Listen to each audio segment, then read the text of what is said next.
Sa inilabas na non-commissioned survey ng grupong Okta Research, parehong bumaba ang trust at performance ratings ni Pangulong Bongbong Marcos at Vice President Sara Duterte. Statistically unchanged ang tawag ng Okta, saan ito'y bahagyang pagbaba ng ratings ng Pangulo. Pero significant o kapansin-pansin daw ang pagbaba ng rating ni Duterte nitong Setyembre.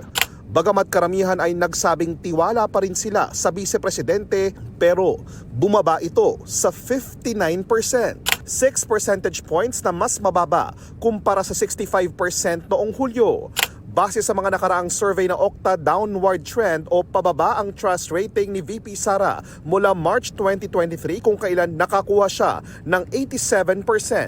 69% naman ng mga respondents ang nagsabing tiwala sila kay Pangulong Bongbong Marcos. Bahagyang mas mababa kaysa sa 71% noong second quarter. Pero ayon sa Okta, pasok daw ito sa margin of error na plus-3%.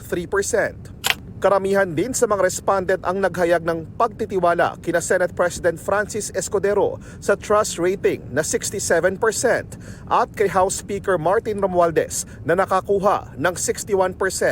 Bahagya namang tumaas ang trust rating ni Chief Justice Alexander Gesmundo sa 15% mula 13% nitong Hulyo.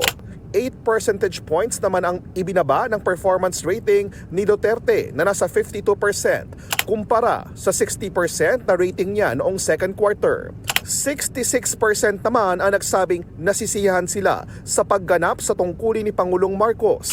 Bahagyang bumaba mula sa 68% noong Hulyo. 65% naman ang nakuha ni Escudero. Mula naman sa 63% itong Hulyo, bumaba sa 62% ang mga nagsabing nasisihan sila sa pagganap ni Romualdez, habang tumaas naman sa 14% ang performance rating ni Gesmundo. Si Escudero nagpasalamat sa tiwalang ibinibigay sa kanya at sa Senado. Patuloy daw niyang pagbubutihin ang pagsisilbi sa bayan kahit mataas o mababa man ang resulta ng survey. Sinusubukan pa naming kunin ang reaksyon ng iba pang opisyal.